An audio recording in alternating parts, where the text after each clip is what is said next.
बिस्मिल्लाहिर्रहमानिर्रहीम। अस्सलाम वालेकुम। मेरा नाम ज़ैनब ख़ान है और आप देख रहे हैं मेरा यूट्यूब चैनल वीज़ा टॉक, जिसमें कि आपको गाइड किया जाता है कि किस तरह से आप टूरिस्ट वीज़ा या वर्क वीज़ा बग़ैर किसी एजेंट के ख़ुद से अप्लाई कर सकते हैं। फ्रेंड्स, आज की वीडियो उन लोगों के लिए बहुत इम्पॉर्टेंट है जो कि यूके का या यूरोप का टूरिस्ट वीज़ा अप्लाई करना चाहते हैं, बग़ैर एजेंट के ख़ुद से अप्लाई करना चाहते हैं। आपने अक्सर सुना होगा कि किसी का वीज़ा इजीली लग जाता है और किसी का विदाउट रीज़न रिजेक्ट हो जाता है कि जी कोई ख़ास इतनी मेरे तो पास सारे डॉक्यूमेंट्स से पता नहीं क्यों एम्बेसी ने मेरा वीज़ा रिफ्यूज़ कर दिया, कोई उसकी ख़ास रीज़न नहीं थी, एवं ही रिफ्यूज़ कर दिया। लेकिन असल बात ये होती है कि वीज़ा अप्रूवल कुछ ऐसे स्पेसिफ़िक फैक्टर्स हैं जिनके ऊपर डिपेंड करता है। अगर आप इन फैक्टर्स को समझ लेते हैं तो आप यूरोप का या यूके का विज़िट वीज़ा बग़ैर किसी एजेंट के ख़ुद से भी हासिल कर सकते हैं।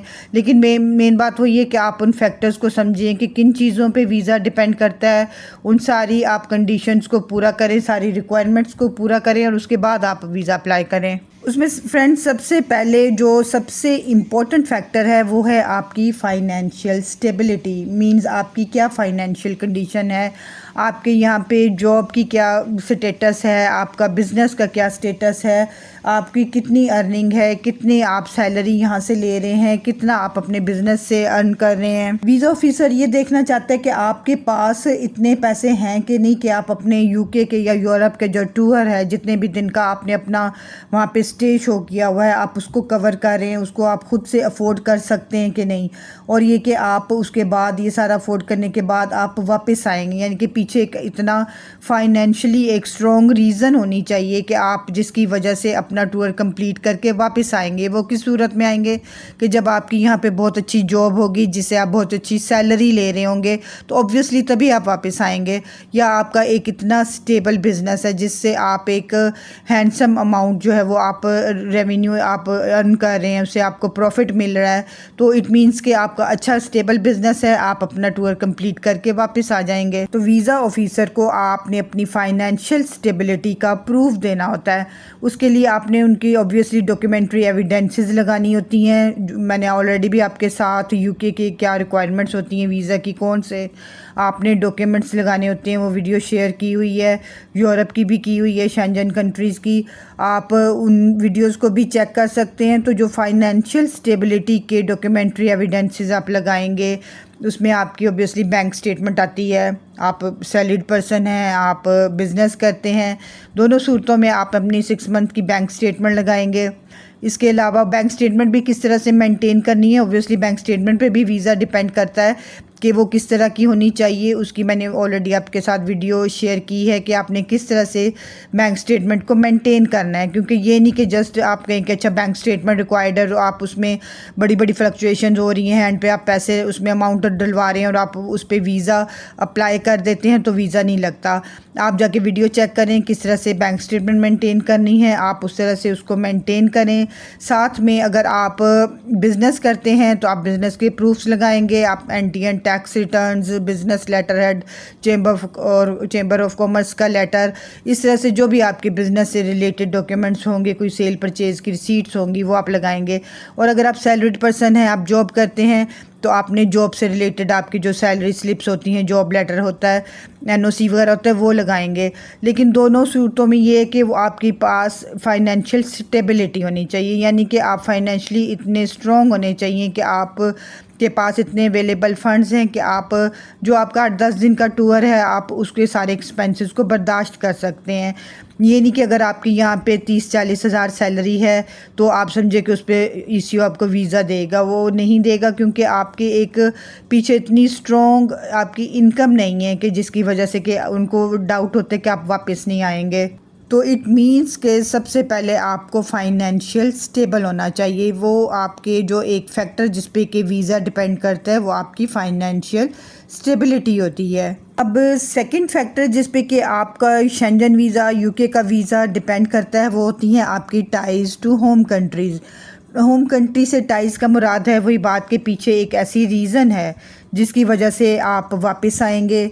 वो दो होती हैं टाइज़। एक तो फाइनेंशियल टाइज़ हैं जो कि पहले फाइनेंशियल स्टेबिलिटी में भी आ गया कि आपके यानी कि यहाँ पे जॉब है या अच्छा एक बिज़नेस है, वो आपकी फाइनेंशियल टाइज़ होती है। इनके अलावा आपकी सोशल टाइज़ होनी चाहिए कि आपकी यहाँ पे फैमिली होनी चाहिए। इसी वजह से बाज़ जो सिंगल पर्सनस होते हैं जो कि मैरिड नहीं होते, उनके बीवी बच्चे नहीं होते, लेकिन वो अकेले वीज़ा अप्लाई करते हैं, उनका मोस्टली वीज़ा रिजेक्ट भी हो जाता है क्योंकि उन्हें ये होता है कि इनके पीछे इतनी सोशल टाइज़ नहीं है जिसकी वजह से ये वापस आएंगे। तो अगर आप पाकिस्तान से हैं, बांग्लादेश, इंडिया, अफ़गानिस्तान, किसी भी कंट्री से आप टूरिस्ट वीज़ा अप्लाई कर रहे हैं तो आप अपने फैमिली कनेक्शन दिखाएं, अपनी टाइज़ शो करें अपने होम कंट्री से कि ऐसी क्या रीज़न है जिसकी वजह से ईसीओ को हो कि हाँ वाकई इतनी स्ट्रॉन्ग रीज़न पीछे आपके पास है कि आप अपने टूर के बाद वापस आएंगे। उसमें आपने अपनी कोई फैमिली की जो रिस्पॉन्सिबिलिटीज़ हैं, आपकी जॉब है, आपकी प्रॉपर्टी है, जिसमें कि आप फैमिली के अपनी जो टाइज़ हैं उनमें आप अपना एफआरसी लगा सकते हैं, फैमिली रजिस्ट्रेशन सर्टिफिकेट होते हैं, बच्चों के बर्थ सर्टिफिकेट्स होते हैं, आपका मैरिज सर्टिफिकेट होता है। इसके अलावा प्रॉपर्टी के डॉक्यूमेंट्स लगाएंगे, अपनी जॉब या बिज़नेस के डॉक्यूमेंट्स लगाएंगे तो ये आपकी टाइज़ को जो है वो उसका प्रूफ होगा। तो आपका जो फैक्टर जिस पे कि वीज़ा डिपेंड करता है वो आपकी टाइज़ हैं, आपकी ये लाजमन टाइज़ होनी चाहिए ताकि आपको वीज़ा लेने में ईजी आपको हो। थर्ड फैक्टर जिस पे कि आपका टूरिस्ट वीज़ा डिपेंड करता है वो आपके ट्रैवल पर्पस होता है, आपका जाने का मकसद होता है। अगर आप तो जस्ट टूरिस्ट हैं तो आपने वहाँ पे शो करना है कि आप कौन सी जगह हैं जो घूमेंगे, जिसके लिए कि आप day to day travel plan जो होता है, आपकी आइटनरी होती है वो आपने लगानी है। आइटनरी किस तरह से शेंजन वीज़ा की बनाते हैं वो भी मैंने आपके साथ वीडियो शेयर की हुई है, आप उसको जाके चेक कर सकते हैं। अगर आप वहाँ पे फैमिली को मिलने जा रहे हैं, आपके वहाँ पे कोई फैमिली फ्रेंड रहते हैं, भाई रहते हैं, चचा रहते हैं, ताया रहते हैं, वो आपको इनवाइट कर रहे हैं तो आपने उनके स्पॉन्सरशिप के डॉक्यूमेंट्स लगाने हैं। इन द सेम भी अगर आप कोई वहाँ पे सेमिनार अटेंड करने जा रहे हैं, कोई कॉन्फ्रेंस अटेंड करने जा रहे हैं, उससे रिलेटेड आपने उसके प्रूफ्स लगाने होते हैं। इनके अलावा भी बाकी के जो डॉक्यूमेंट्स जो कि आपका ट्रैवल का पर्पस और सारा क्लियर करते हैं चीज़ें कि आप वाकई वहाँ पे जेन्युइन टूरिस्ट हैं, जाएंगे जाके वापस आएंगे, उसके में आपने आइटनरी लगानी है। होटल बुकिंग होनी चाहिए, आपकी रिटर्न फ़्लाइट टिकट्स होनी चाहिए, आपकी ट्रैवल इंश्योरेंस होनी चाहिए। तो ये सारे फैक्टर्स हैं जिन पे कि आपका वीज़ा डिपेंड करता है कि आपने क्लियर कट अपना ट्रैवल का पर्पस बताना है।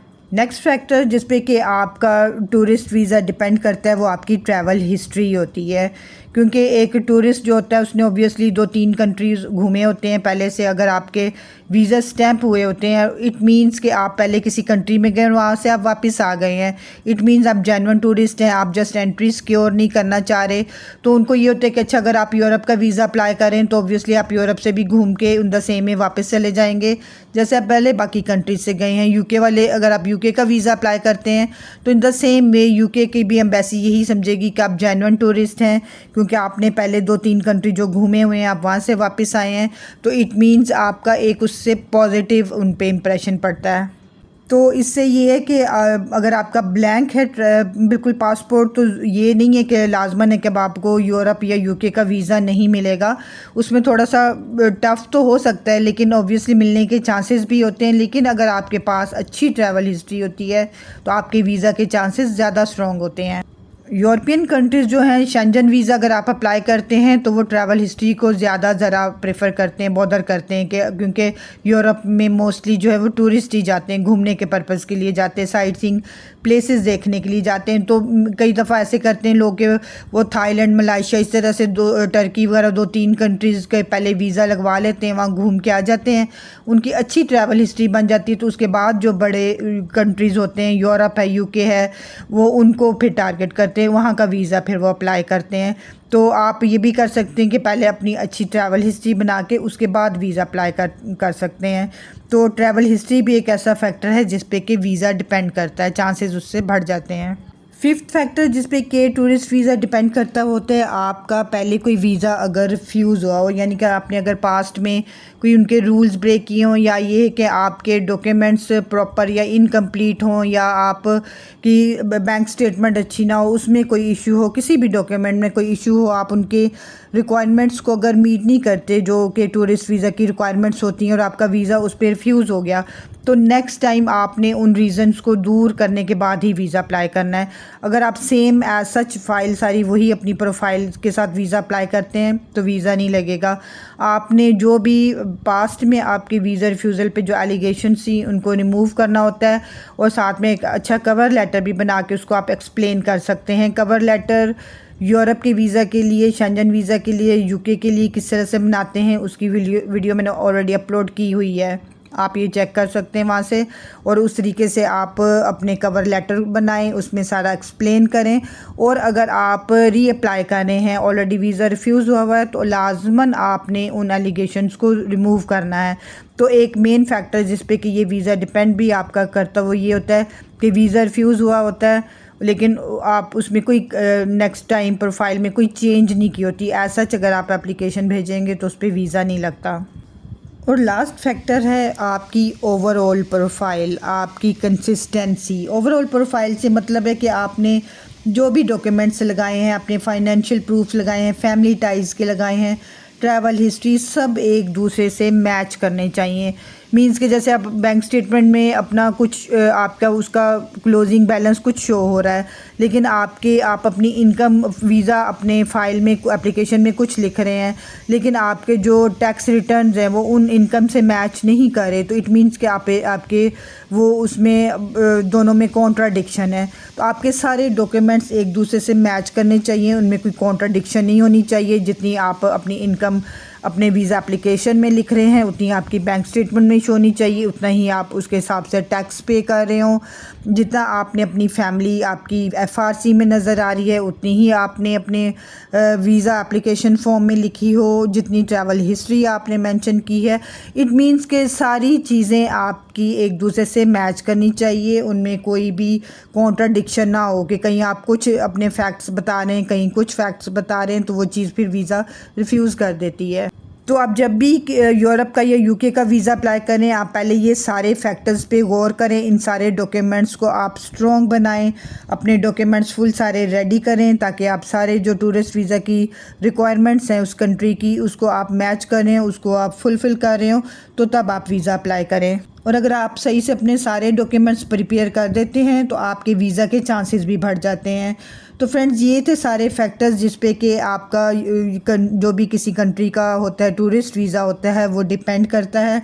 आई होप आपको आज की इन्फॉर्मेशन अच्छी लगी होगी, आपके लिए ये हेल्पफुल होगी। अगर आपको वीडियो अच्छी लगी हो इसे लाजमन लाइक कीजिएगा, फ्रेंड और फैमिली के साथ शेयर करना ना भूलिएगा। और अगर आप मेरे चैनल पर नए हैं तो चैनल को सब्सक्राइब करके बेल आइकन के बटन को भी ज़रूर प्रेस कीजिएगा ताकि आपको फ्यूचर में भी इस तरह की इंफॉर्मेटिव वीडियोस मिलती रहें। Thank you. अल्लाह हाफिज़।